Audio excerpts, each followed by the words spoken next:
Olá pessoal, bem-vindos de volta ao curso de transferência de calor. Dando continuidade ao estudo de aletas, então só vendo o que a gente fez na aula passada, né? Então a gente fez a derivação das relações para a aleta unidimensional, né? Com a temperatura da base prescrita. Então, conforme discutido na aula passada, se a gente tiver uma aleta fixada em uma superfície tal que a temperatura da base seja Tb, ela esteja exposta a um fluido com temperatura Tf, T infinito, né? Então a gente teria um perfil de temperatura mais ou menos assim, então temperatura. Então a gente teria um T infinito aqui, por exemplo, considerando menor que a temperatura de base. Aí aqui na base a gente teria um TB e uma redução da temperatura ao longo do comprimento, né? Aí a gente fez a solução para dois casos, né? Para ponta isolada e para ponta exposta, né? Aí da ponta exposta ficou para vocês chegarem na relação para o Q-ponto. Então a modelagem partiu da discretização de um elemento da aleta, né? Então a gente considerou um fluxo de calor entrando aqui, um fluxo de calor saindo aqui e uma taxa de transferência de calor por convecção saindo também, né? De qualquer modo, para essa abordagem aqui, considerando unidimensional, a gente precisou utilizar, entre outras hipóteses, a hipótese de que o BO é muito menor que 1, né? Onde o BO, lembrando lá, é definido por H, comprimento característico, dividido por condutividade térmica do material da aleta. Aí qual é o comprimento característico, né? Como a gente está interessado, então, pegando uma seção em corte aqui, a gente teria algo assim, né? Então, área de seção transversal. Então, a gente está interessado na área de seção transversal, então o comprimento característico tem que levar em conta alguma característica da área de seção transversal. Então, falando que aqui a gente tem um perímetro, então a gente fica como H, a área de seção transversal dividido por perímetro, então chega no comprimento característico, né, que é isso aqui, dividido por K. Se isso aqui for muito menor que 1, na prática, menor do que aproximadamente 0,1, né, pode-se assumir que a temperatura é uniforme ao longo da seção transversal, né. Nisso daqui, a gente pode aplicar Fourier tanto no ponto x quanto no ponto x mais dx. Aí a gente chegou numa equação diferencial governante, aplicamos as condições de contorno e chegamos na solução, né? No caso, com a ponta isolada, a gente chegou nessa expressão aqui para o perfil de temperatura. Então, está dado aqui logo acima, né? Só sublinhar aqui para enfatizar. Onde o m é um parâmetro que acaba aparecendo várias vezes, né? Então, a utilização desse termo é até comum entre vários livros, textos de transferência de calor. E o Xi é o comprimento adimensionalizado, né? Então, x varia de 0 a L, então o Xi varia de 0 a 1. Aí, calculando o fluxo de calor aqui na base da aleta, em x igual a 0, né? No sistema de coordenadas x aqui. Então, calculando aqui em x igual a 0 e multiplicando pela área, a gente consegue chegar na taxa de transferência de calor da aleta, né? Porque tudo que sai da aleta passa pela base, né? Ou tudo que entra na aleta passa pela base também, né? Então, fazendo essa derivação, aplicando a lei de Fourier, a gente chega nessa expressão aqui, para a taxa de transferência de calor. Aí a gente consegue deixar ela no formato adimensional, então só passando esses termos aqui, dividindo. Então a gente fica com uma taxa de transferência de calor adimensional, está dado aqui, né? Onde a única variável é o numerador aqui, quer dizer, numerador é o que a gente está querendo determinar, né? Avaliar. Aí vamos avaliar como que se comporta a aleta variando o comprimento dela, né? Então, a temperatura da ponta a gente consegue estimar a partir dessa expressão, só colocar x igual a L, então vai dar temperatura da ponta menos temperatura infinito sobre Tb menos T infinito. É cosseno hiperbólico de ml vezes 1 menos 1, cosseno hiperbólico de 0 é 1, então fica 1 sobre cosseno hiperbólico de ml. Então, temperatura da ponta aqui, né? Tá colocando num gráfico para ficar mais bonito. Então, a gente tem aqui os pontinhos verdes são a temperatura da aleta, né? Na forma dimensionalizada, temperatura da ponta. Então, quanto menor o comprimento da aleta, mais próximo ele chega da temperatura da base. Então, voltando lá, né, da definição. Então, se isso aqui tende a 1, então quer dizer que Tp tende a Tb, né? Então, quanto menor o comprimento, mais próximo chega da temperatura da base. Então, faz sentido, né? Quanto maior o comprimento, a ponta vai ficando mais longe da temperatura da base, né? Aí, avaliando aqui a taxa de transferência de calor na forma dimensionalizada, é basicamente tangente hiperbólico de ml. Então, conforme menor o comprimento, se a ponta for isolada, né, comprimento nulo, ela não tem transferência de calor, né? Por quê? Porque então teria a superfície, um trecho aqui com a aleta de comprimento zero e a superfície. Então aqui não tem transferência de calor, né? Então faz sentido. Conforme aumenta o comprimento, aumenta a taxa de transferência de calor. Só que chega um ponto que aumento de comprimentos sucessivos não faz mais diferença, né? Então esse ponto está até representado aqui, 3. Aí para ml igual a 3, aproximadamente, em 3 já está praticamente 100%, né? Aí se fizer uma avaliação aqui do arco tangente hiperbólico de 99%, para ver quanto que ele chega em 99% da taxa de transferência de calor que ele pode ocorrer, né? Então obtém um ml igual a 2,65, aí arredondando para 3, então tem meio que uma diretriz de dimensionamento de aleta aqui, né? Então se o ml for menor ou igual a 3, tá ok, né? Se for maior que 3, você está gastando material e não está tendo ganho em transferência de calor, né? Aí ml aproximadamente 3 é o máximo que pode, já vai corresponder à máxima taxa de transferência de calor da aleta, né? Por quê? Porque incrementos sucessivos do comprimento não vai implicar em transferência de calor, né? Porque a temperatura da ponta, conforme está representada aqui, né, pela linha verde, já vai estar atendendo a temperatura do fluido. Então, sem ΔT não tem transferência de calor, né? Antes de dar prosseguimento ao estudo, vamos só discutir mais um aspecto aqui em relação a uma aleta simples.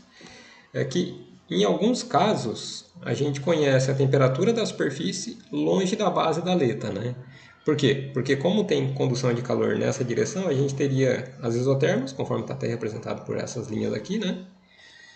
Então a temperatura na base da aleta seria diferente da temperatura longe da base da aleta, né? Aí para isso, tem até fatores de correção. Então considerando uma aleta circular, esse daqui vem lá do Lienhard. A aleta circular, aí aqui tem um parâmetro que leva em conta a geometria, né, característica da transferência de calor, incluindo M. E aqui um outro parâmetro, né? Então seria correspondente a um BU em relação ao raio, né? Aí para cada um desses daqui tem um fator de correção para a temperatura, ou se quiser também um fator de correção para a taxa de transferência de calor. Mas aqui é bom saber que isso daqui existe, mas no curso a gente não cobra esses conceitos, né? Aí, alguns outros conceitos que são bem interessantes para a aleta são a eficiência e a efetividade da aleta, né? Então vamos colocar a definição aqui no quadro. Então colocando aqui a definição, né? Eficiência de aleta é a taxa de transferência de calor da aleta dividido pela máxima taxa de transferência de calor para uma aleta com a mesma geometria, né? Então a definição está aqui, que é o eta-F. Vamos colocar o subíndice F aqui para não confundir com outras coisas, né? Até porque já apareceu o epsilon aqui, né? A gente já usou o epsilon, então a gente vai usar de novo para radiação. Então, matematicamente, fica como uma taxa de transferência de calor, até o que a gente calculou lá para o caso de aleta com a ponta isolada, e vocês calcularam com a aleta com a ponta exposta, sobre taxa de transferência de calor máximo. Daqui a pouco a gente vai explorar esse termo aqui, né? E isso daqui é menor que 1, né? Porque se isso aqui é o máximo, então isso aqui é menor que o máximo. Efetividade de aleta, então chamar de εF, é a taxa de transferência de calor da aleta, é o Q.F também, dividido pela taxa de transferência de calor da base sem aleta. Então considerando que a gente tem a superfície, então esse aqui vai ser o Q.0, passando aqui, né? Aí se a gente colocar a aleta, qual que vai ser o novo Q ponto, né? Então Q ponto da aleta, comparando esses dois aqui, né? Então esse daqui idealmente deveria ser maior que 1, né? Porque senão a aleta vai estar piorando a taxa de transferência de calor.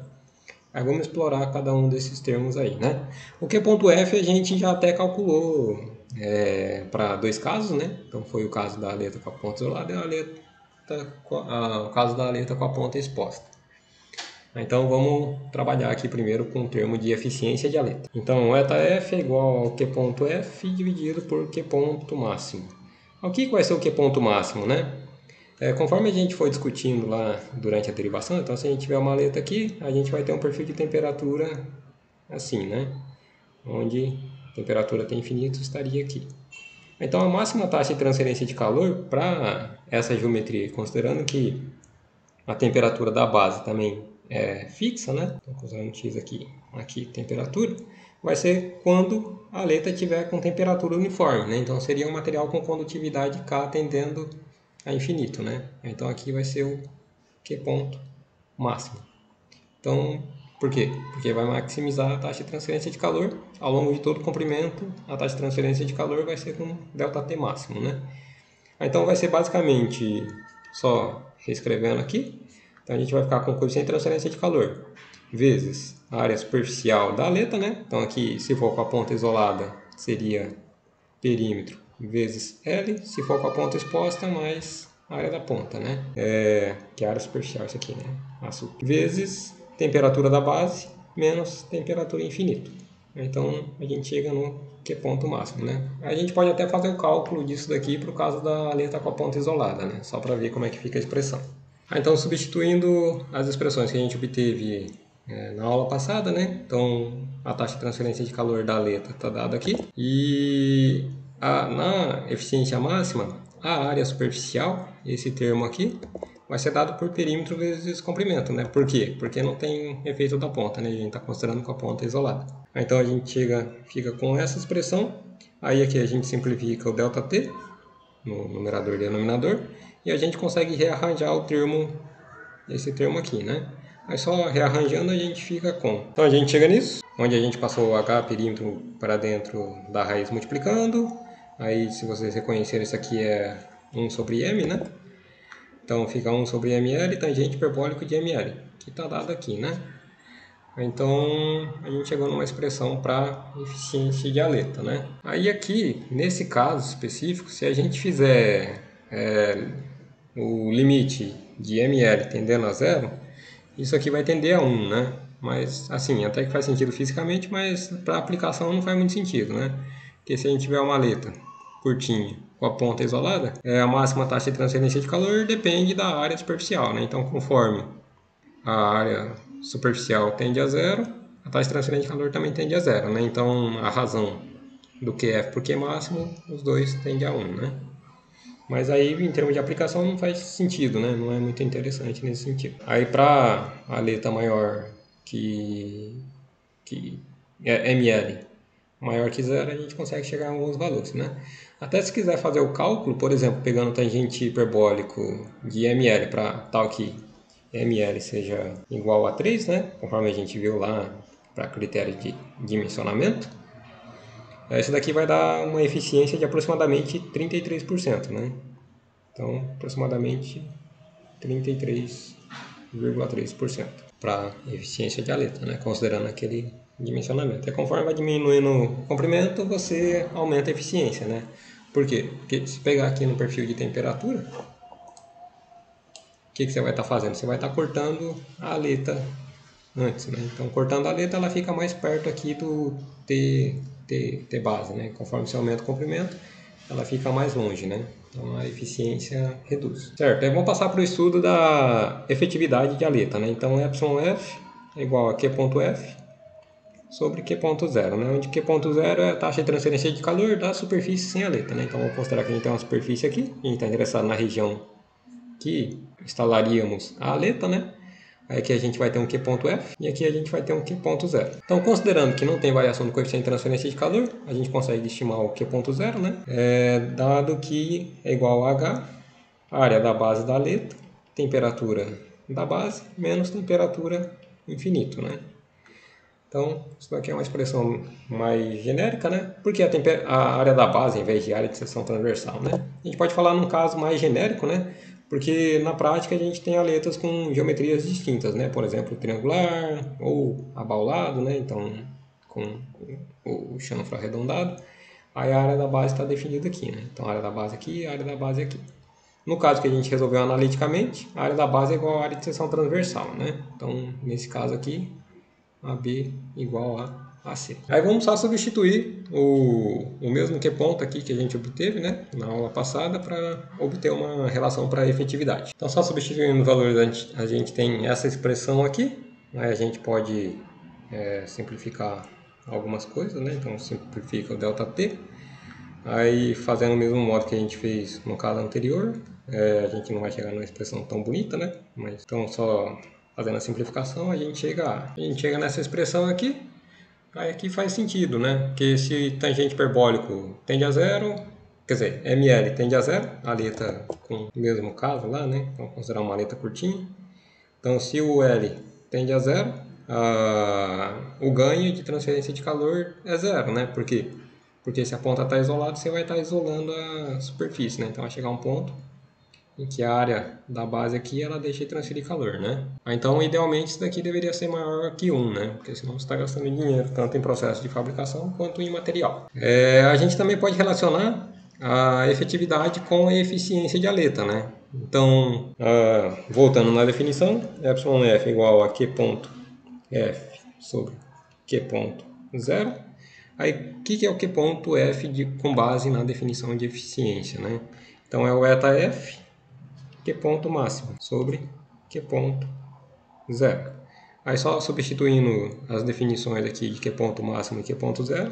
Então a gente chega nessa expressão aqui, onde a área superficial é a área total, né? Então se for uma aleta triangular que tem representado aqui, seria essa área aqui mais essa área, né? Considerando que ela é bidimensional, por aí vai. Então a gente simplifica o H e simplifica o ΔT. Aí a gente chega numa expressão para efetividade como função da eficiência de aleta. Então é importante saber a definição de cada um deles, né? Então a gente tem a efetividade e a eficiência, né?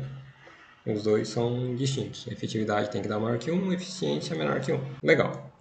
De imediato, para o caso de aleta com a ponta, que é aleta uniforme, parece que a gente não está tendo um ganho, nenhum ganho aqui, né, com essa abordagem. Mas a definição de eficiência, de efetividade, é bem interessante para o caso de aletas com geometrias complexas, né, que nem a gente viu ali, aleta com perfil triangular ou outro tipo de perfil, né? Então, se a gente pegar em livros textos de transferência de calor, a gente tem gráficos desse tipo aqui, onde a gente tem a eficiência da aleta, então está dado aqui, como função de parâmetros geométricos da aleta, né? Então, o parâmetro geométrico da aleta está aqui. Aí aqui tem para aleta triangular, aleta abaulada e aleta de uniforme, né, com espessura T. Onde aqui foi feita uma aproximação, que considerando a ponta exposta aqui, né, que é o caso mais comum, que o comprimento total vai ser L mais T sobre 2, né, mais meia espessura. Então meio que rebate isso daqui para cá, aí fica uma aleta um pouco mais comprida com a ponta isolada, né. Aqui também é uma abordagem interessante, né. Então uma aproximação só para ficar com um equacionamento um pouco mais simples. Então, nesse caso, a definição da eficiência de aleta é bem útil, né? Porque a gente já pega direto de relações ou de gráficos, né? Então aqui a gente tem um gráfico representando a eficiência e também tem algumas relações, né? Aqui no caso, por exemplo, geometria aleta circular, né? Considerando um tubo, por exemplo, com a aleta passando por fora. Aí tem a expressão dando a eficiência, né? Caso prefira implementar. Mas aqui precisaria de um computador, né, para fazer implementação ou uma calculadora científica, né? Então, se for fazer um cálculo simples, é mais fácil pegar direto do gráfico, né?